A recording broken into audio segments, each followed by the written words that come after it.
By this time, we've all heard of the recognition of a Palestinian state by Norway, Ireland, Spain.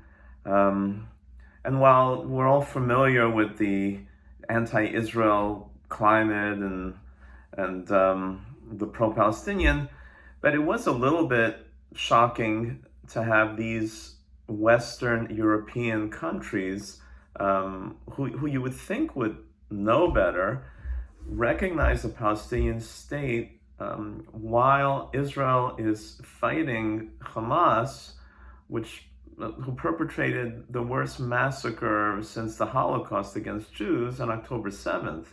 And it just seems like the European countries are rewarding the Palestinians for this terror act by recognizing a state. Now, how can these countries do that? I mean, they're not stupid, are they? Um, and in fact, they even say that by recognizing the Palestinian state, they're actually increasing the chances of peace between Israel and the Palestinians, which goes against everything that seems logical. Like we said, it's rewarding the Hamas terror attack, the Hamas massacre. So what are they thinking? They must be thinking about something.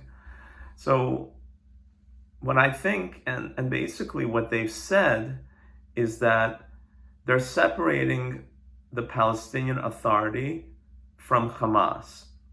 You see, there are basically two major factions in the Palestinian scene.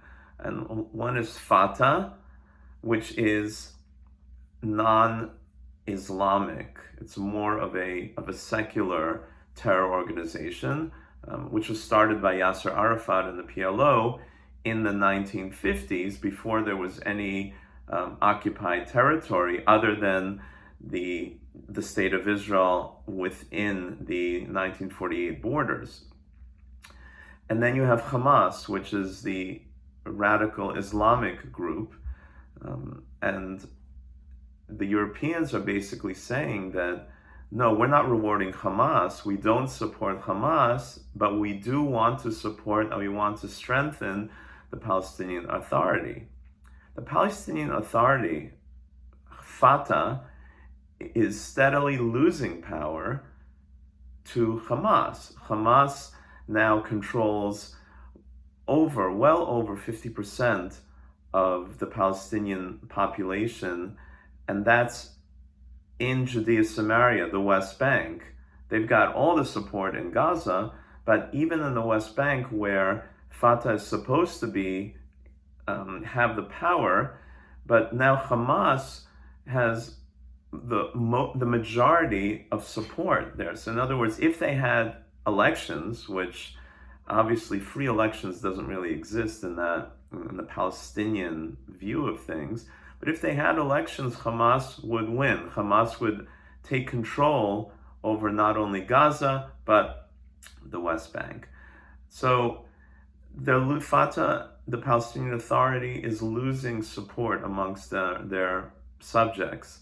And therefore, the Europeans, and I guess in a way the United States also, are trying to prop up the Palestinian Authority by giving them this recognition.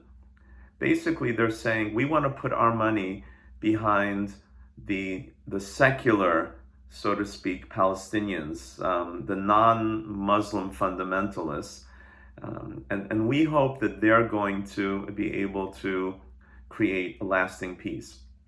Now, the problems with those are, the two major ones are that, first of all, Hamas has majority support.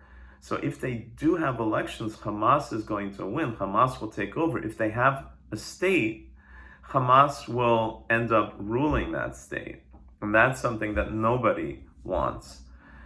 The other problem is that the Palestinian Authority, the Fatah, is ruled by corrupt officials, going back to Yasser Arafat, to today's Mahmoud Abbas. They're all former terrorists, or current terrorists, and they are corrupt. They funnel the money that comes in from the West, from Europe, and most of it goes into their own pockets. So let's look at the history of Fatah, how the chances that they had to create a state. Former Prime Minister of Israel, Ehud Barak, in 2000, offered the Palestinians close to 95% of the West Bank, 100% of Gaza, part of Jerusalem, most of East Jerusalem, and land swaps with Israel to make up the difference. He offered it to them as a Palestinian state. And in fact, he offered compensation to Palestinians that voluntarily left their homes in 1948 to go into exile because they thought they'd be returning very quickly when Israel was destroyed, which didn't happen. So Barak offered to compensate them. So he offered Arafat and the Palestinians a state on 95% of the land that they're on in what is called the West Bank and Gaza. He offered them compensation. He offered them most of East Jerusalem, not including the old city, of course. He offered that to them as a state, and Arafat rejected it. He rejected it because he demanded full rights of return. In other words, that the hundreds of thousands of Palestinians that left their homes in 1948 should have the right to return and reoccupy those and occupy those houses that they abandoned. And of course, that's a non-starter for anyone. It would be like America offering the Mexicans now to take back their property in Texas. It just wouldn't happen.